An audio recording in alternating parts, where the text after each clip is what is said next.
I think what we have to consider here is that the human reality construct is itself a story. We've created our stories for ourselves all the way through human history, and those stories we've adhered to. In the far past, those stories were much more localized, and they pertain to tribes and groupings and communities, and there was a whole vast range of those belief systems or reality constructs, and we still find them now existing in many smaller communities. Of course, as human civilization expanded and grew and became more complex, then those reality constructs or stories became more expansive and incorporated more people into that belief system. And those belief systems or stories can be in terms of human governance, social governance, of course, and the cosmic governance, and in humanity's place in the bigger picture, which have always been used to give a sense of a meaningful story to the human life. Now, in the recent past, the major stories have been based around religion and those belief sets that constructed a sense of the meaning of life, and people generally adhered to them in certain various cultural contexts. In a recent history, I think the religious story was to some degree replaced by the story of science, and that gave humanity the story of our place on the earth, how it came about, and therefore our place in the larger cosmos. But then again, those stories have always been in progression as well, because they started about the story that we lived on a flat earth, the story that the earth was the center of the universe, and then the center of the solar system, and all the planets revolved around the earth. And these stories also get updated. So stories are not fixed, they're always transmuting, they're developing. And humanity also evolves through the stories that create reality construct. Now, what's been happening more recently is that the reality construct was predicated on many social systems and institutions, which very recently those institutions have become dysfunctional. They no longer serve their purpose in moving forward to where we need to go. And as they break down, people's investments in those belief systems break down. And also, therefore, people get confused because, what do they believe in? What story do they have? What gives the life experience meaning?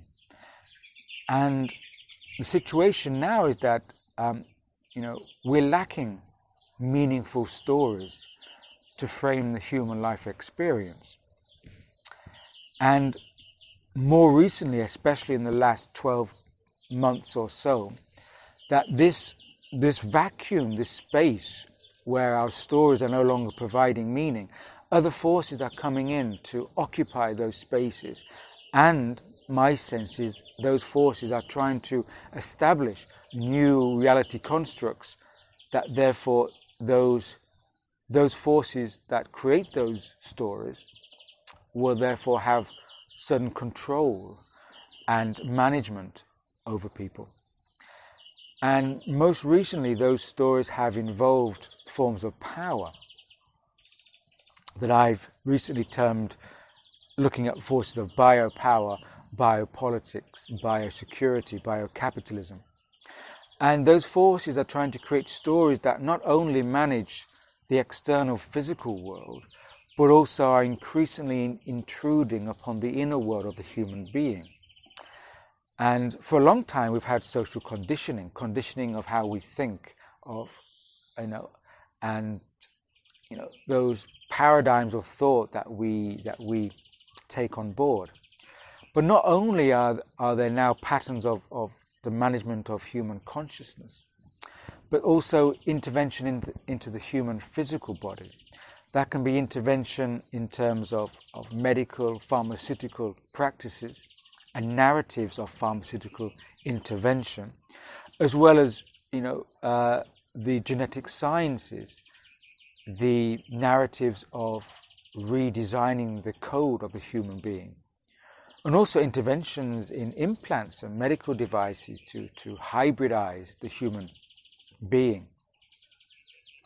And so, there's a lot of talk recently about surveillance capitalism, acquiring data over our behavior in the digital world, and that information then can give a lot of power to those people who can make patterns out of that information. Well, now, of course, there's a lot of information being taken from us internally, biologically. The pharmaceutical companies are taking a huge amount of information over our internal data. Of course, when we have implants, those implants are taking data. Or even wearables. The wearables, we may have watches that take our health patterns, heart rate, metabolism, sleep patterns. And all this is being now gathering into physical digital data and internal biological data. So, and from that information, you can create a new story, a new reality construct of where humanity should be going. But my sense here is that this time of breakdown in many of our stories is allowing us to make a very significant shift. And that shift is from the collective to the individual. Because for aeons, the individual person has been taking on board the consensus reality narrative and adhering to that, or buying into it to a certain degree, or buying into parts of it, whether it be the scientific part, the religious part, the social part, and adapting their life according to whatever part of the consensus reality they take on board.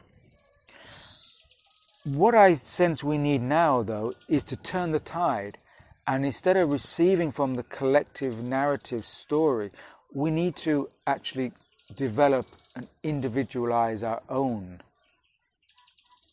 reality constructs, our own stories for ourselves. And I'm not talking about the individual as in the modern or postmodern sense, which is you basically look after yourself and you fend for yourself. Now I'm talking about the inner individualized being, the sense of one's sovereign self, is that we need to have trust and faith in building our own stories now and finding a sense of meaning of our own life experience, to individualize our human being, to individualize our life experience. And from that, we can then contribute to the collective whole. And therefore, the collective whole will be a set of many individualized narratives and stories.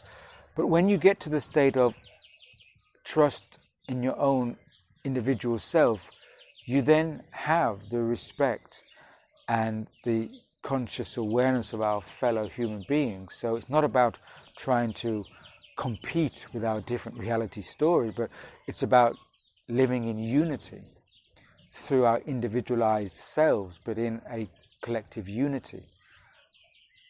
So my perception on the current times is that although it can be quite uncomfortable because of all these changes happening, a loss of faith, a loss of trust in the greater stories of our reality, that these are actually triggers for actualizing our own story, actualizing the path to try to search for our own individualized sense of self that then we can, as fully human beings, collaborate and participate and bring to the collective whole.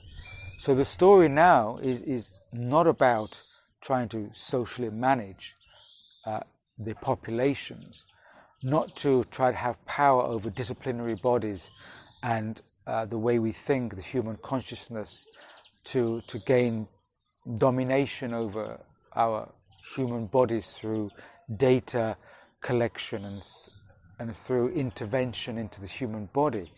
Now it's a time for every person, every individual, to try to find their own story of what it means to be fully human. And that's the story now, to each person to find their own path to become fully human and to join in unity through that.